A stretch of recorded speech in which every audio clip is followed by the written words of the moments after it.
All right, kids, Assalamu alaikum. Welcome back to the online class. In our previous class, we continued the topic of ratios. हमने last two classes में ratios start किए हैं.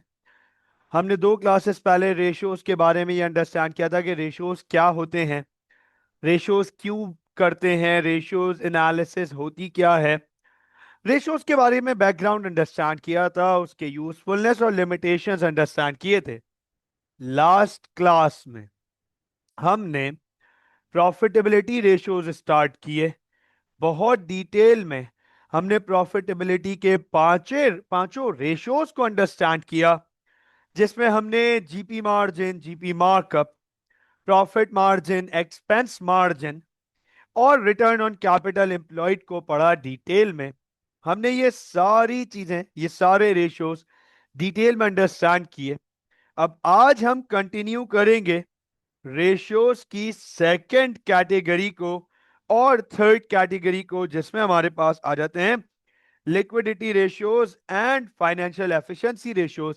तो focus कीजिएगा sir, हम यहां पर start करने जा रहे हैं सबसे पहले लिक्विडिटी रेशियोज. फोकस कीजिएगा सर, हम यहां पर स्टार्ट करने जा रहे हैं लिक्विडिटी रेशियोज. तो सवाल यह आ जाता है कि सर ये लिक्विडिटी रेशियोज क्या होते हैं, लिक्विडिटी रेशियोज क्या बताते हैं. Liquid, sir liquid something that flows.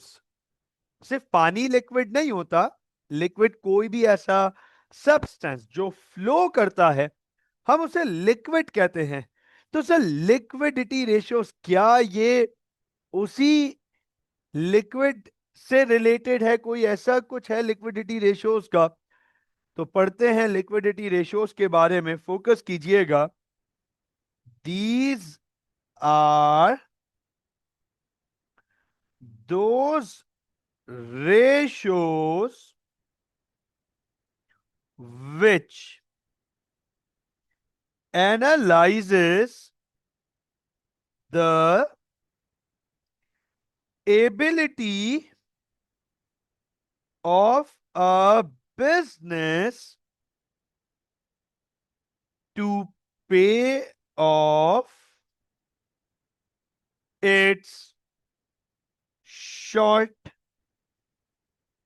term debts. How well a business can pay its short term debts.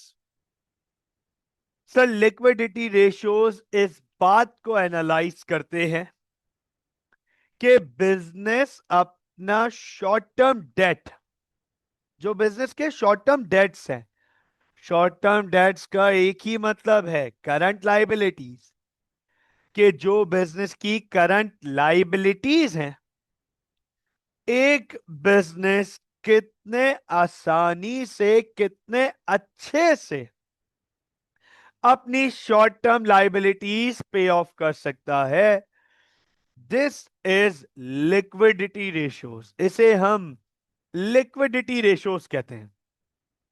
Liquidity ratios analyses the ability of a business. Business कितना able है, business कितने अच्छे से, कितने आसानी से अपनी करंट लाइबिलिटीज पूरी कर सकता है, अपने शॉर्ट टर्म डेट्स पूरे कर सकता है. Liquidity ratios. तो सर लिक्विडिटी रेशियोज में हमारे पास दो रेशियोज आते हैं. दो, प्रॉफिटेबिलिटी में पांच थे ना, लिक्विडिटी में दो आते हैं. नोट कीजिएगा.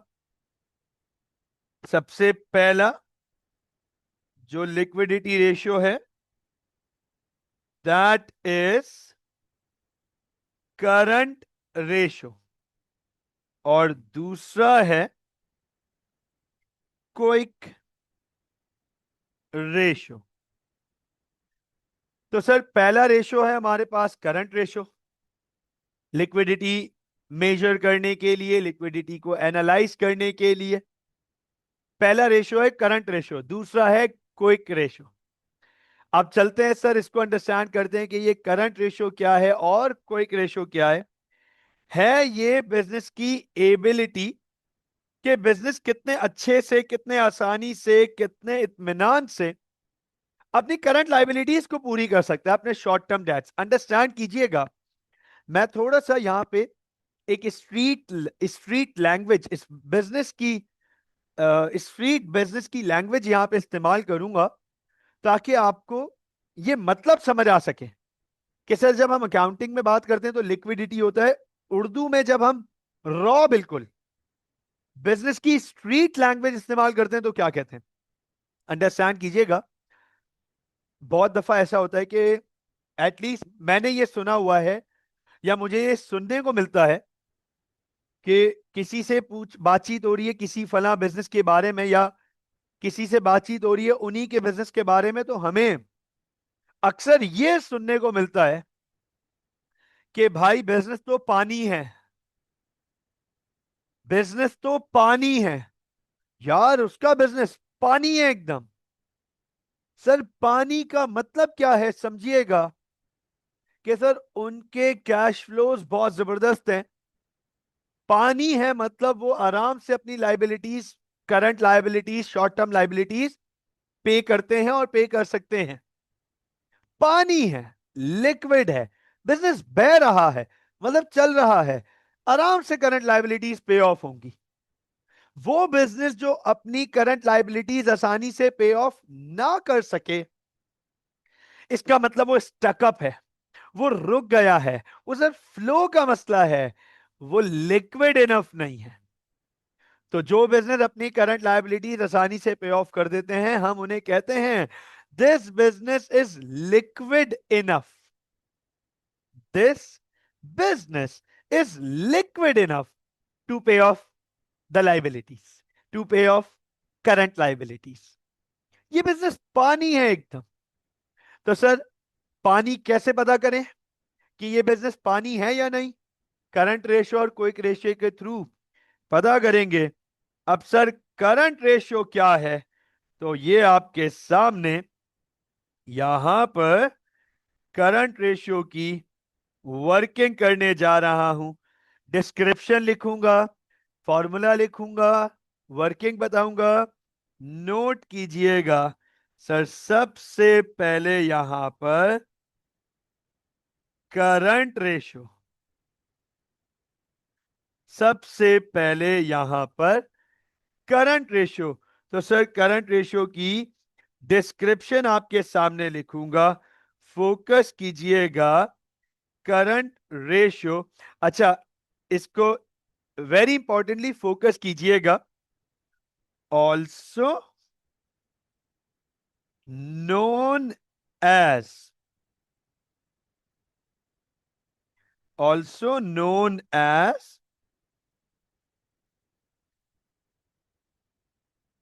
इसको है ना वर्किंग कैपिटल रेशियो भी कहते हैं। वर्किंग कैपिटल, इसको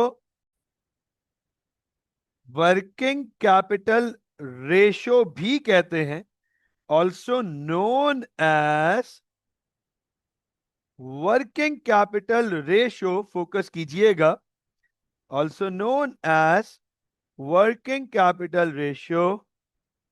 it is, it tells how much dollar of current assets are available to pay $1 of current liability। तो फोकस कीजिएगा, $1 की करंट लाइबिलिटी पे ऑफ करने के लिए $1, $1, $1 $1 की करंट लाइबिलिटी पे ऑफ करने के लिए कितने डॉलर के करंट एसेट्स अवेलेबल हैं, यह बताता है working capital ratio. Working capital ratio, जिसे current ratio working capital ratio भी कहते हैं, बताता है $1 की करंट लाइबिलिटी पे करने के लिए कितने डॉलर के करंट एसेट्स अवेलेबल हैं। इट कंपेयर्स, यहां पे आगे लिख रहा हूं, it compares current liabilities to current assets. ये करंट लाइबिलिटीज को करंट एसेट से कंपेयर करता है, ये देखने के लिए कि बिजनेस के पास हर $1 की करंट लाइबिलिटी पूरी करने के लिए, उतारने के लिए कितने डॉलर के करंट एसेट्स अवेलेबल हैं। नोट कीजिएगा, फोकस कीजिएगा, इसका फॉर्मूला आपके सामने लिख रहा हूं, इसका फॉर्मूला आपके सामने लिख रहा हूं।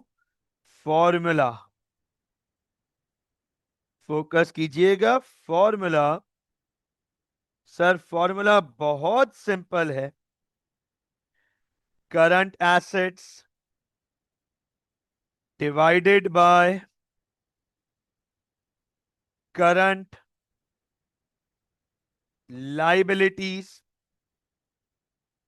तो sir current assets divided by current liabilities, जब हम करंट एसेट्स को डिवाइड करते हैं करंट लाइबिलिटीज से, या करंट एसेट्स को करंट लाइबिलिटीज से कंपेयर करते हैं, या करंट लाइबिलिटीज को करंट एसेट से कंपेयर करते हैं, ये देखने के लिए कि करंट लाइबिलिटीज के अगेंस्ट कितने करंट एसेट्स अवेलेबल हैं। For example, let's suppose, for example let's suppose एक बिजनेस के पास $30,000 के करंट एसेट्स हैं। एक बिजनेस के पास $30,000 के करंट एसेट्स हैं। अच्छा, करंट एसेट्स में cash, bank, trade receivables, other receivables, inventory, closing inventory, सब कुछ आ गया। तो सर एक बिजनेस के पास $30,000 के करंट एसेट्स हैं, और इस बिजनेस के पास 25,000 के करंट लाइबिलिटीज है, $25,000 के। अब आप अंडरस्टैंड करना इसका आंसर क्या आएगा, पहले इस पे फोकस कीजिएगा। 30,000 डिवाइड बाय 25,000, 1.2। अब आंसर पे फोकस कीजिएगा। सर आंसर आया है $1.2, या डॉलर नहीं, 1.2:1 1 ये लिखना जरूरी है। सिर्फ 1.2 से काम नहीं चलेगा, ये रेशियो फॉर्म में है, इसे 1 दिखाना लाजमी है। सिर्फ 1.2 से काम नहीं चलेगा। अब 1.2:1 का मतलब क्या है, यह समझ लीजिएगा। सर 1.2:1 का मतलब है this business has $1.2 of current assets available to pay off $1 of current liability।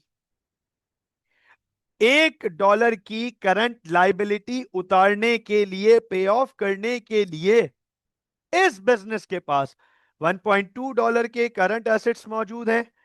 अब आपसे मेरा एक सवाल है, हमजा, कियान, उमर, साइद, शायान, बच्चों आप लोगों से मेरा एक सिंपल सा सवाल है, क्या इस बिजनेस के पास इनफ करंट एसेट्स हैं कि ये अपनी करंट लाइबिलिटीज पे ऑफ कर सके? Does this business have enough current assets to pay off its current liabilities? Yes sir, yes, yes, right. तो इसका मतलब है, पता है हम क्या कहेंगे, हम कहेंगे this business is liquid enough. हम कहेंगे this business is liquid enough. हम कहेंगे लिक्विड इनफ है।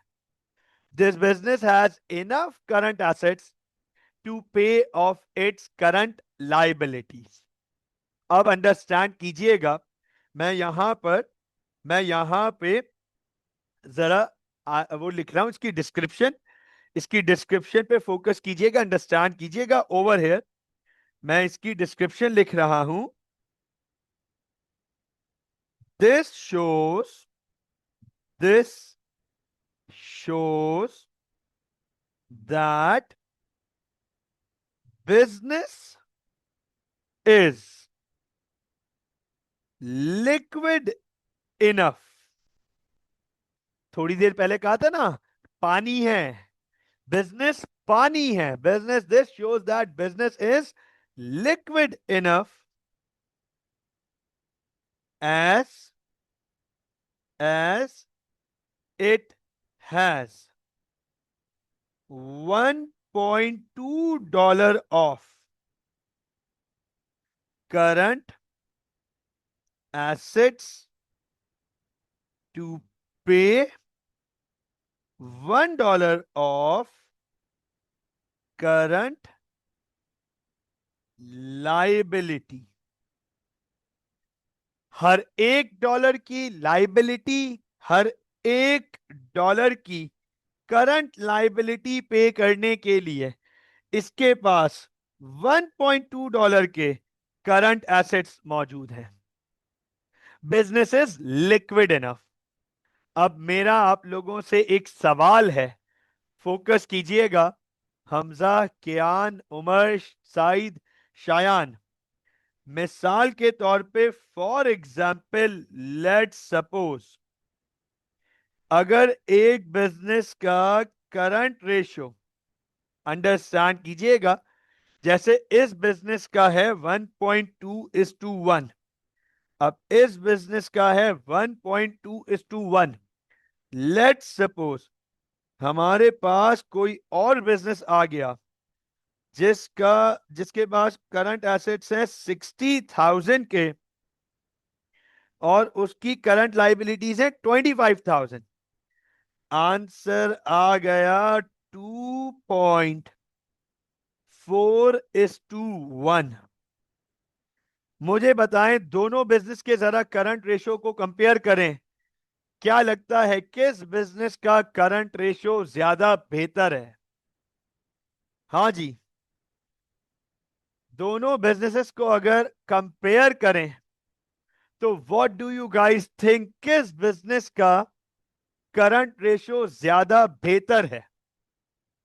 ओके, उमर कह रहे हैं सेकंड का, शायान कह रहे हैं दूसरा वाला, कियान कह रहे हैं 60,000 वाला। अंडरस्टैंड कीजिएगा, सुन लीजिएगा, फोकस कीजिएगा। Sir, the liquidity of the second business is yes more than the first business.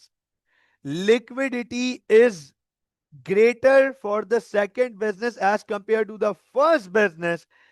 लेकिन फाइनेंस के लोग, अकाउंटिंग के लोग इतनी ज्यादा लिक्विडिटी प्रेफर नहीं करते। ऐसा नहीं है कि करंट रेशियो आया हुआ है 10:1 तो वाह वाह, ओ हो, क्या करंट एसेट्स हैं इसके पास, लाइबिलिटीज के अगेंस्ट 10 करंट एसेट मौजूद हैं, हर $1 के लिए $10 के करंट एसेट मौजूद हैं। वाह वाह वाह, नहीं, वाह वाह नहीं मिलेगी। फाइनेंस के लोग और अकाउंटिंग के लोग इस 2.4 को अच्छा कंसिडर नहीं करेंगे। बताओ क्यों? बताए क्यों? पता है क्यों? सुन लीजिएगा। There are far too many current assets in hand for the business in terms of current liabilities. Current liabilities के मुकाबले इस बिजनेस के पास far too many current assets हैं। इसका अच्छा, करंट एसेट्स में क्या क्या होगा, समझना इस बात को। कि सर करंट एसेट्स में या तो कैश एंड बैंक होगा, करंट एसेट्स में या तो कैश एंड बैंक होगा। तो अब कैश एंड बैंक बिला वजह में एक्स्ट्रा पड़ा हुआ है। समझिएगा इस बात को कि बिजनेस को फाइनेंस का बंदा कहेगा यार ये बिला वजह इतना कैश रखा हुआ है, इस कैश को कहीं और यूटिलाइज करो, कहीं और इन्वेस्ट कर दो, कुछ तो रिटर्न देगा ना।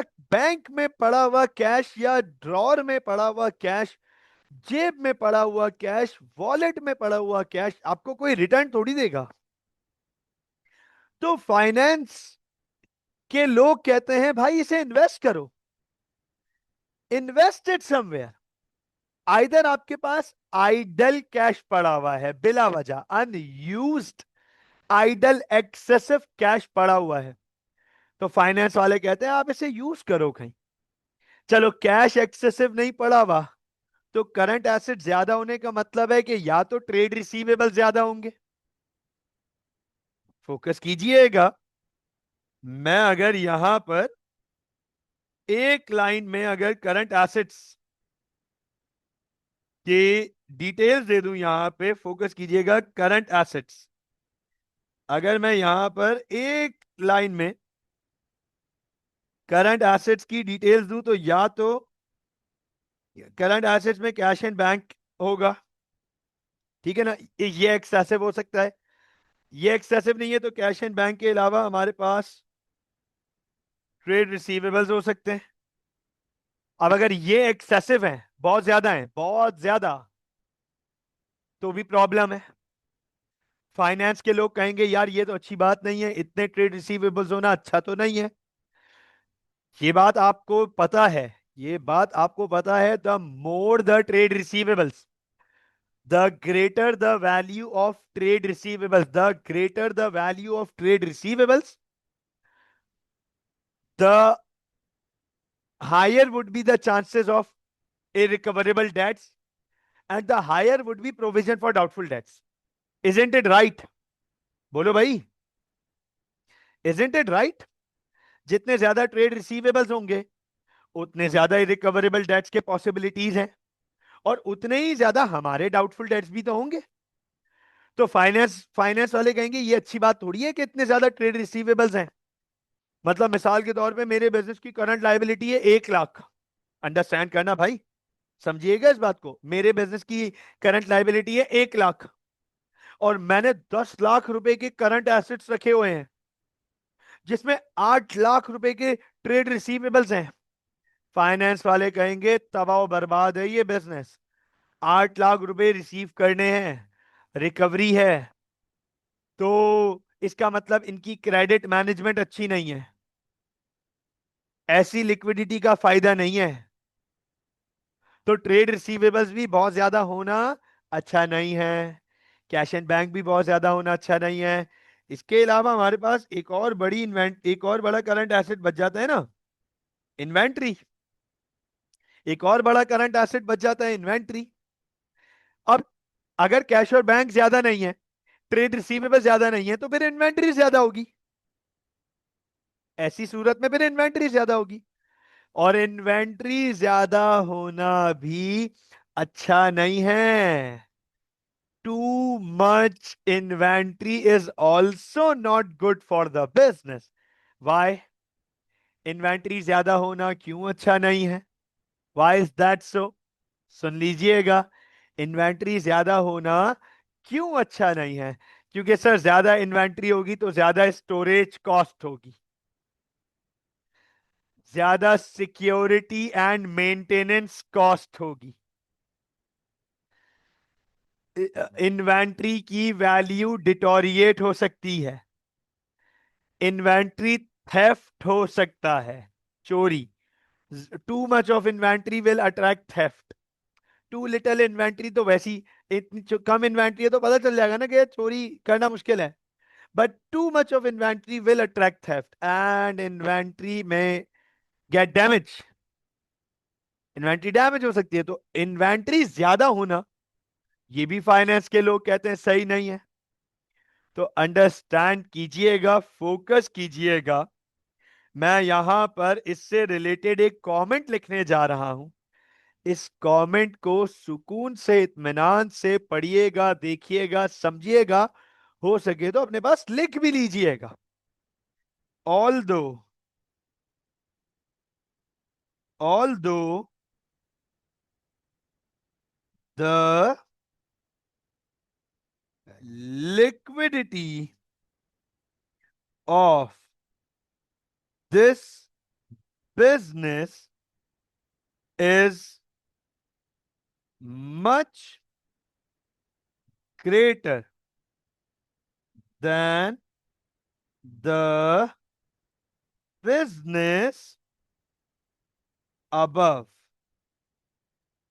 as it has dollar 2.4, as it has dollar 2.4 of current assets to pay $1 of current liability। हालांकि इस बिजनेस की लिक्विडिटी ऊपर वाले बिजनेस से बहुत बेहतर है, डबल है सर, डबल है। However, however, finance does not consider this as desirable because this means that business has too much of current assets not being efficiently managed। Business के पास बहुत सारे करंट एसेट्स ऐसे हैं जो कि सही से मैनेज नहीं हुए हुए। Either either unutilized, excessive cash bank, or too much of trade receivables और इन्वेंट्री। ये लीजिए सर, या तो बहुत ज्यादा एक्सेसिवली कैश पड़ा हुआ है, कैश और बैंक मौजूद है एक्सेसिवली, या तो ज्यादा ट्रेड रिसीवेबल और इन्वेंट्री मौजूद है, और तीनों ही चीजें एक्सेसिव होना अच्छा नहीं है। तो अब यहां पे बड़ा इंपॉर्टेंट सवाल आ जाता है। अच्छा, पहले मुझे बताएं, क्या यहां तक क्लियर है? क्या ये करंट रेशो की पूरी डिस्क्रिप्शन समझ आई? Yes please. क्या करंट रेशो की पूरी डिस्क्रिप्शन समझ आ गई? Yes please. परफेक्ट। सुन लीजिएगा, जरा फोकस कर लीजिएगा। अब यहां पे बहुत दफा स्टूडेंट एक सवाल पूछते हैं कि सर अगर 1.2 अच्छा था, अच्छा था, और 2.4 अच्छा नहीं है, तो सर फिर कहां तक अच्छा है? कहां तक अच्छा है? यहां पर एक कमेंट लिख रहा हूं। ये कमेंट बहुत इंपॉर्टेंट है, इस कमेंट पे फोकस कीजिएगा। This comment is very very important, आपको बहुत मदद करेगा। although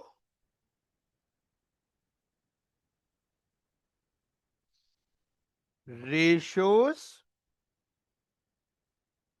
and their significance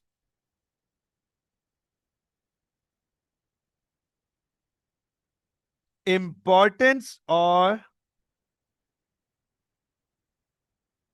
desirability varies from business to business and industry to industry. हालांकि रेशियोज, उनकी वैल्यूज की सिग्निफिकेंस, उनकी वैल्यूज की इंपॉर्टेंस, उनकी वैल्यूज की डिजायरेबिलिटी, ये बिजनेस टू बिजनेस और इंडस्ट्री टू इंडस्ट्री वेरी करेगा। बिजनेस टू बिजनेस और इंडस्ट्री टू इंडस्ट्री वेरी करेगा। However however in general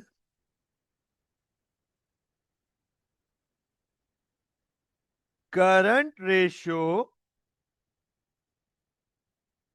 of 1.2 to 1.8 is considered ideal।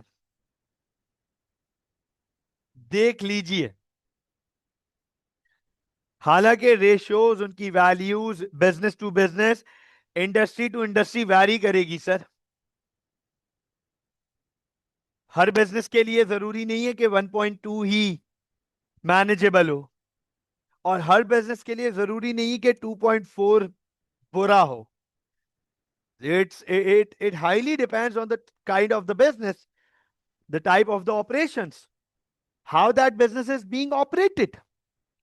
वो बिजनेस ओनर किस हिसाब से चला रहा है, किस तरह से चला रहा है, वो उसकी मर्जी और वो उनकी वर्किंग्स हैं, तो उनके रेशियोज उनके लिए चेंज हो जाएंगे। रेशियोज की वैल्यूज की सिग्निफिकेंस उनके लिए चेंज हो जाएगी। लेकिन जनरली जनरली ये बात हम ज्यादातर बिजनेसेस पर अप्लाई कर सकते हैं कि करंट रेशियो 1.2 से 1.8 तक आइडियल कंसिडर किया जाता है। जब हम कमेंट करने जाते हैं, एग्जामिनर हमसे रेशियोज करवाता है, रेशियो की वर्किंग करवाता है, तो भैया हम कमेंट करने जाते हैं। उस कमेंट के लिए, उस कमेंटिंग की असिस्टेंस के लिए हमें यह बताया जाता है कि भाई 1.2 से 1.8 तक जनरल बिजनेसेस के लिए आइडियल है। इसी तरीके से करंट रेशियो ऑफ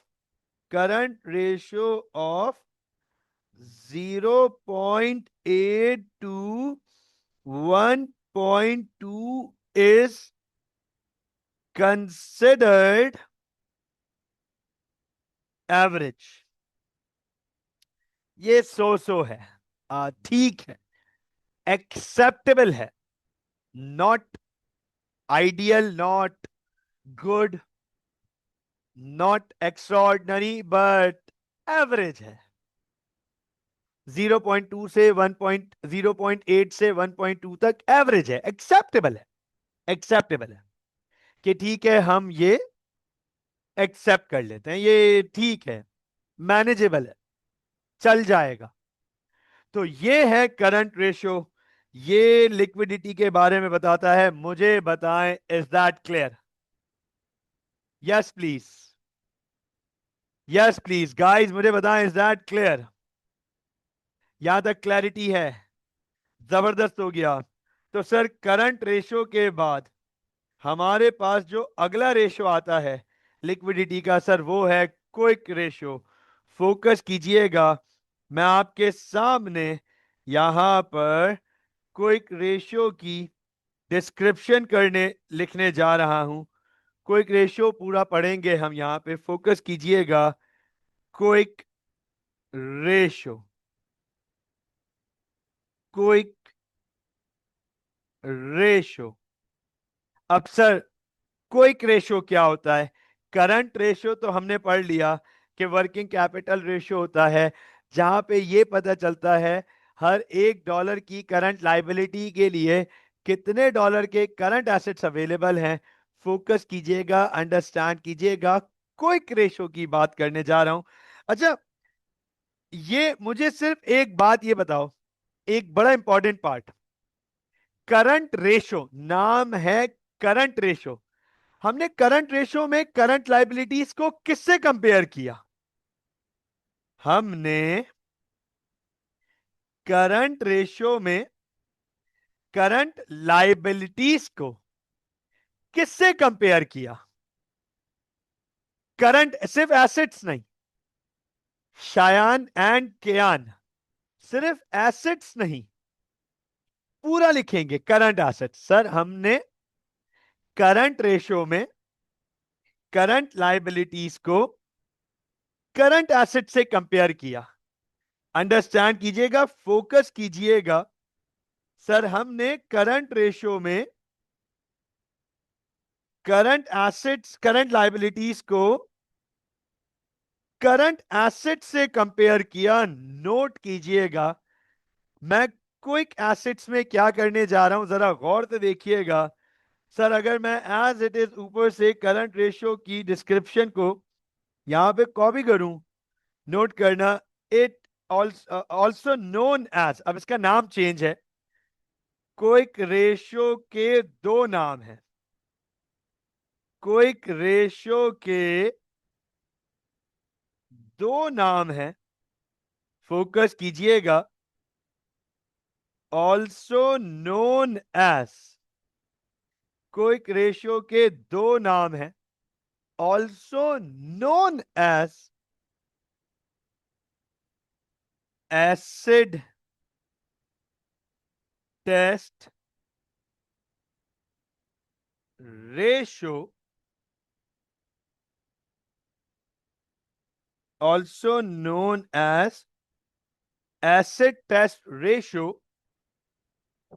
और लिक्विडिटी रेशियो नहीं, इसका नाम acid test ratio, quick ratio, और एक और नाम भी है इसका, acid test ratio, quick ratio. It just have slipped from my mind right now. इसका एक और नाम भी है, कम यूज होता है, करंट रेशियो और क्विक रेशियो या एसिड टेस्ट रेशियो, इसका ज्यादातर हम यूज करते हैं, बट इसका एक और नाम भी है। Let me just get it from for you guys. मैं एक मिनट में आपके लिए ये नाम निकाल लेता हूं। आई आई थिंक यहाँ पर होगा हमारे पास, हाँ ये रहा, लिक्विड रेशियो, इसको हम, ठीक है, लिक्विड, हाँ ये एग्जैक्टली, इसको हम लिक्विड रेशियो भी कहते हैं। Liquid ratio, acid test ratio, quick ratio, focus कीजिएगा, नोट कीजिएगा, also known as acid test और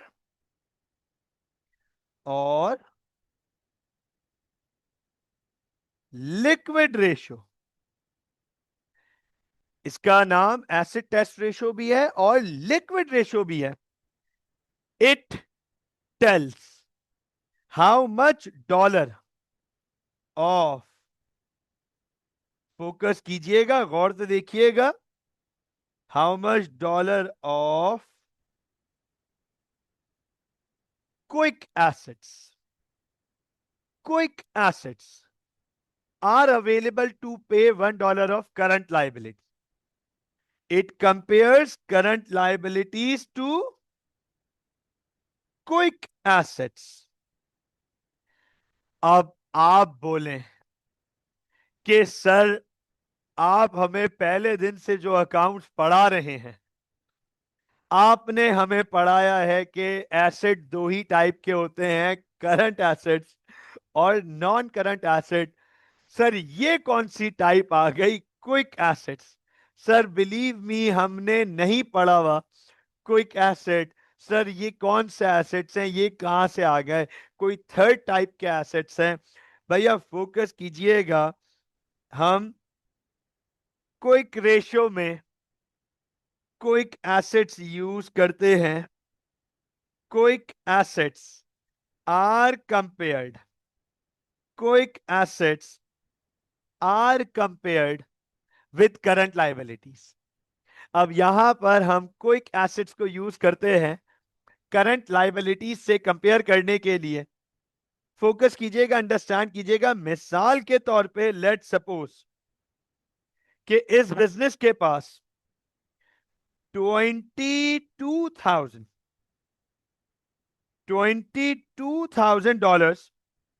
के क्विक एसेट्स हैं। $22,000 के क्विक एसेट्स हैं और 25,000 की करंट लाइबिलिटीज हैं। तो हम कहेंगे 0.88 is to 1। 0.88 is to 1। Hamza, कियान, उमर, शायान, बच्चों इस बारे में फोकस कीजिएगा, अटेंशन दीजिएगा कि जो करंट रेशो है हमारा, ये हमेशा इस टू 1 से एक्सप्रेस किया जाएगा। क्विक रेशो जो है हमारा, वो भी हमारा इस टू 1 से एक्सप्रेस किया जाएगा। प्रॉफिटेबिलिटी रेशियोज सारे परसेंटेज में निकलते हैं, सारे प्रॉफिटेबिलिटी रेशियोज परसेंटेज में निकलते हैं। Gross margin, profit margin, gross markup, expense ratio, return on capital employed, चाहे वो सोल ट्रेडर का हो या लिमिटेड कंपनी का, ये हमारे प्रॉफिटेबिलिटी रेशियोज परसेंटेज में थे। लिक्विडिटी रेशियो रेशो फॉर्म में है, इसे कहते हैं रेशो फॉर्म। 0.88 is to 1। भैया इसका मतलब क्या है, ये भी देख लीजिएगा, फोकस कर लीजिएगा। सर इसका मतलब क्या है, अंडरस्टैंड कर लीजिएगा। मैं यहां से ये जजमेंट कॉपी कर रहा हूं ताकि मैं इसी पे एडिट करूं। गौर से देखिएगा, मैं यहां पे इस जजमेंट में लिख रहा हूं, फोकस कीजिएगा। This shows that business is liquid enough as it has 0.88 $0.88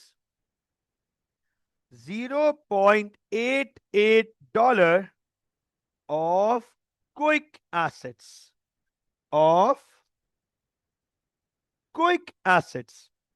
to pay $1 of current liability।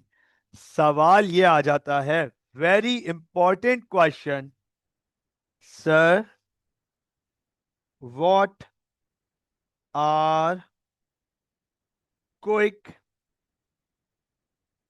assets? Isn't this the question right now?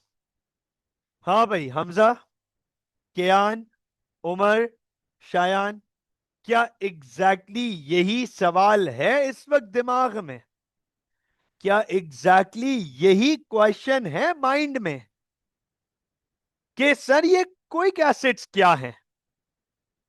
Umar, आपने ऑब्वियसली पढ़ा हुआ है, राइट है ना, आपने ऑब्वियसली पढ़ा हुआ है।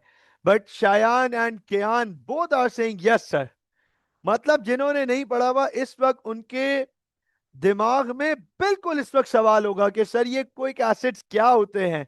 हाँ, कियान बिल्कुल ठीक पहुंचे, वेरी गुड यार, वेरी गुड। कियान पूछ रहे क्या ये वो एसेट्स हैं जिनको इमीडिएटली कैश में कन्वर्ट किया जा सकता है? यस। फोकस कीजिएगा, नोट कीजिएगा, अटेंशन दीजिएगा, आपके सामने इसकी डिस्क्रिप्शन लिख रहा हूं। What are quick assets? These are those current assets which are either already in the cash form or can be converted into cash very easily and quickly. ये वो नॉन करंट एसेट का तो सवाल ही नहीं पैदा हो सकता। ये वो करंट एसेट्स हैं जो या तो अभी से कैश फॉर्म में है हमारे पास, या फिर इन्हें बहुत आसानी से कैश में कन्वर्ट किया जा सकता है, बहुत आसानी से और बहुत जल्दी इन्हें कैश में कन्वर्ट किया जा सकता है। इन्हें कहते हैं क्विक एसेट्स। ये वो करंट एसेट्स हैं जिन्हें बहुत आसानी से कैश में कन्वर्ट किया जा सके, या वे वैसे ही कैश फॉर्म में है। यहां पर एक नोट लिखने जा रहा हूं, नोट लिखने जा रहा हूं, फोकस कीजिएगा। Note: only inventory is not considered as quick asset. Only inventory is not considered as quick asset. सिर्फ इन्वेंट्री है जिसे हम क्विक एसेट कंसिडर नहीं करते। सिर्फ इन्वेंट्री है जिसे हम क्विक एसेट कंसिडर नहीं करते। आपके माइंड में इस वक्त सवाल आ रहा होगा, क्यों sir, why inventory is not considered quick asset? मैं इसका जवाब 2 मिनट में देने वाला हूं, लेकिन जरा यहां पर रिवाइज्ड फॉर्मूला आपके सामने लिख दूं। रिवाइज्ड फॉर्मूला मैं आपके सामने यहां पर इसका रिवाइज्ड फॉर्मूला लिख दूं। फोकस कीजिएगा। Sir, quick assets divided by current liabilities का मतलब यह है, quick assets divide by current liabilities का मतलब यह है, current assets, current assets excluding current, sorry, excluding current liabilities बोल रहा हूं, क्या हो गया है मुझे, excluding inventory, excluding inventory, current asset without inventory, current assets without inventory is considered quick asset. Current assets में से इन्वेंट्री को हटा दो, बन जाएंगे क्विक एसेट्स। करंट इन्वेंट्री में, करंट एसेट्स में से इन्वेंट्री को हटा दो, ये बन जाएंगे क्विक एसेट्स। तो current assets excluding inventory, current assets minus inventory, quick assets. तो अब यहां पर जो सवाल बनता है, why inventory is not considered quick assets. कि सर, हम इन्वेंट्री को क्विक एसेट्स क्यों नहीं कंसिडर करते? बड़ा इंपॉर्टेंट सवाल है। हम इन्वेंट्री को क्विक एसेट्स क्यों नहीं कंसिडर करते? फोकस कीजिएगा। इसका जवाब यहां पे लिख रहा हूं, because it is very difficult to sell inventory at the will and price of the business। क्योंकि सर ये बहुत मुश्किल है कि इन्वेंट्री बिजनेस की अपनी विल और अपनी प्राइस पे सेल हो। For sales to happen and inventory to be converted to cash. Customers are needed. Inventory बेचने के लिए कस्टमर्स चाहिए। इन्वेंट्री बेचने के लिए कस्टमर्स चाहिए। अंडरस्टैंड कीजिएगा भैया, इन्वेंट्री बेचने के लिए कस्टमर्स चाहिए। सर विदाउट कस्टमर्स इन्वेंट्री कैसे बेचोगे? Without customers, without customers, how could a business sell inventory? कैसे बेचे सर बगैर कस्टमर्स के?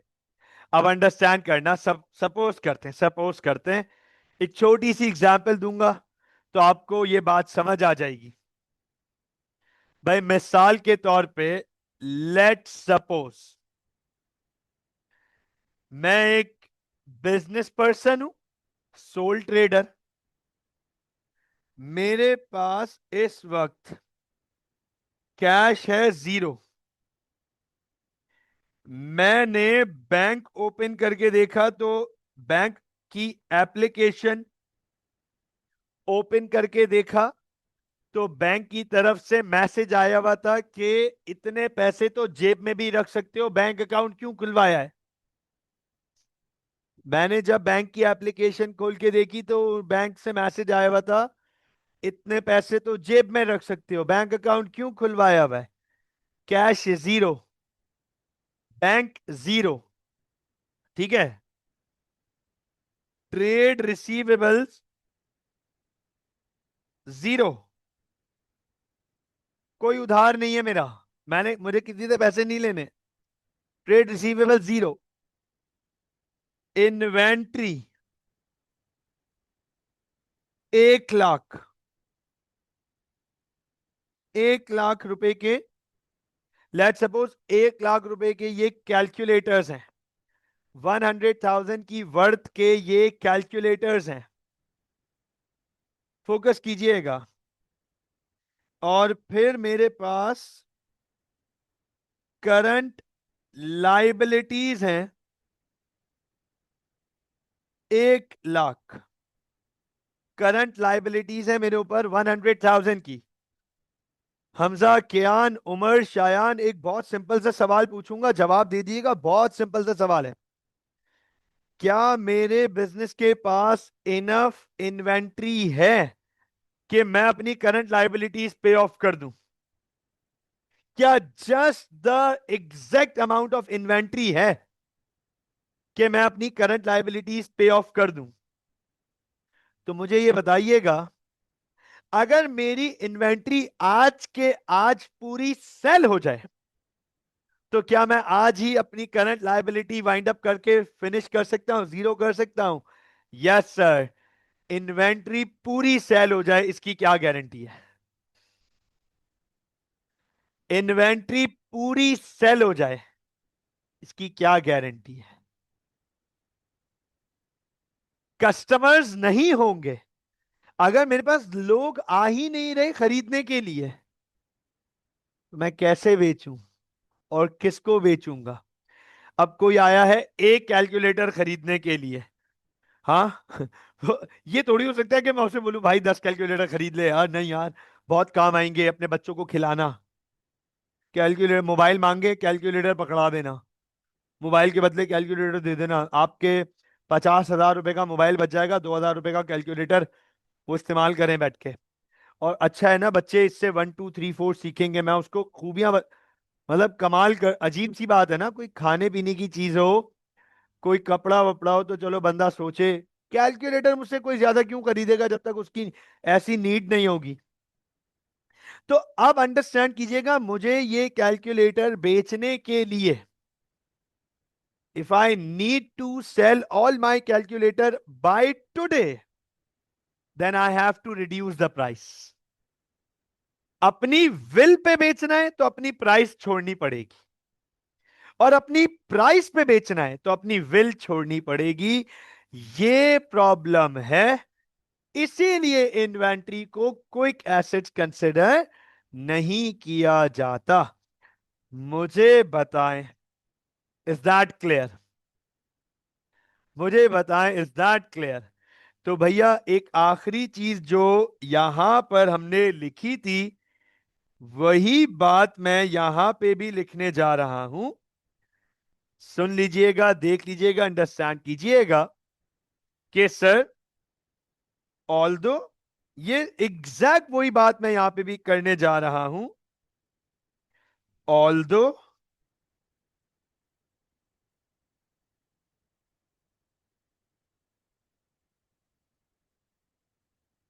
Although ratios, values, significance, importance varies from business to business and industry to industry. However, in general, quick ratio of 0.8 to 1.2 is considered ideal। 0.1 0.8 to 1.2 को ideal consider किया जाता है। And anything quick ratio of below 0.8 is considered danger. Danger 0.8 से नीचे अगर कोई quick assets, ये quick ratio होगा, तो बिजनेस उसे थोड़ा सा अलार्मिंग कंसिडर करता है कि लिक्विडिटी का क्राइसिस आ सकता है, बिजनेस पानी नहीं रहेगा, ये कंसर्न आ सकता है। मुझे बताएं, is that clear? Yes please.